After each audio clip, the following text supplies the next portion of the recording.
is what makes sales training profitable. And I think that, you know, whether you are organizing sales training or whether you are in sales training or whether you're paying for that sales training, I think one of the things that is most important is looking at your ROI from sales training. One of the things that I do want to talk about is the history and the background that Amit and I both have in sales and in sales training. Now, I think I might out my age a little bit if I say I've got 35 plus years of sales training and sales training. Amit, there's no way that you have 35 because you're a whole lot younger and spunkier than I am. You look younger too. Age is just a number. Oh, right, I know, right? But I think that's really important, is that you're listening to two people that have such immense background behind us. You know, one of the common things that people ask me is, you know, that how do we create sales training that is profitable back to your business? Amit, do you want to talk about, you know, some of the things that you've seen work really well in the past and what you do in your own business as well?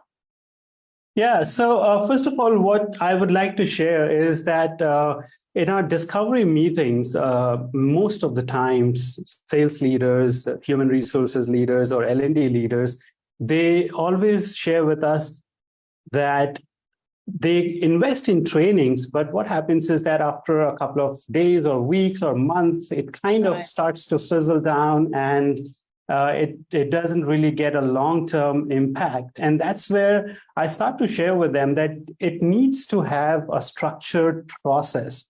Right. Because many a times what happens is that maybe as a leader, and I've been there in a leader's shoes, so I can understand how it works, that in one of the morning meetings, we realized that my sales teams lost 3 good big deals because of a slight bit of negotiation issue. And then we immediately get started with, oh, we want sales negotiation training. And then it becomes just that one topic. And then we get started with that. But then what we found that when we do the discovery meetings, it's not just the sales negotiation training, but it's also about that the team is needing the right prospecting, the right customer who are fit for your product and services, the right way of presenting the solution, and then comes the negotiation. So many times when we rush into things without the right discovery, we kind of do an incomplete job for our team.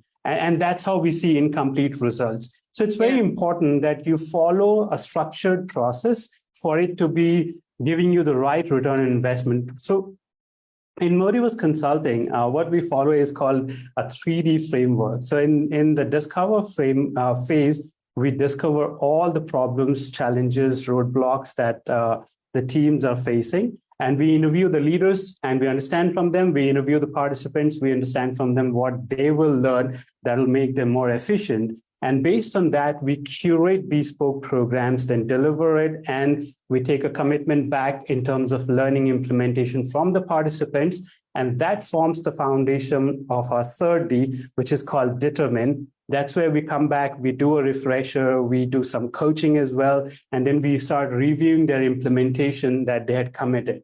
And we're there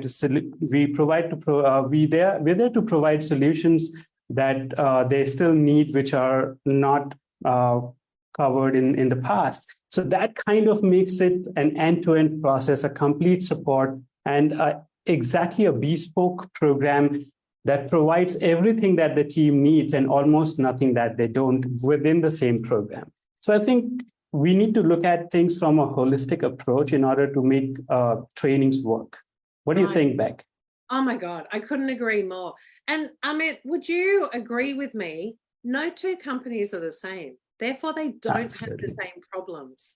And what I find, how could I offer an A to Z program when company A has one problem, company B has a different problem, and these are gaps? Training is a bridge of a gap that they have.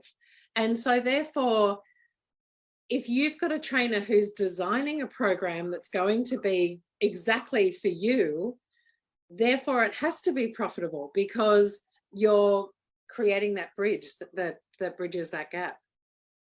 Exactly. And honestly speaking, if we have sales leaders watching us, I would like to mention another area where many of us straight away go with a tick in the box. I call it as a tick in the box Yeah, program. right. Yeah. What Beck was just mentioning. If you go for a tick in the box program that, okay, we've got a sales negotiation or sales presentation or a retention, how to retain customers program. Yeah. And if you just do that without knowing where is the gap in your team, it absolutely will not get you anywhere. Even if you spend less amount doing a tick in the box program, it's not going to get you anywhere. It's absolutely a waste of time and your money. And that's something that we would highly recommend you not to do.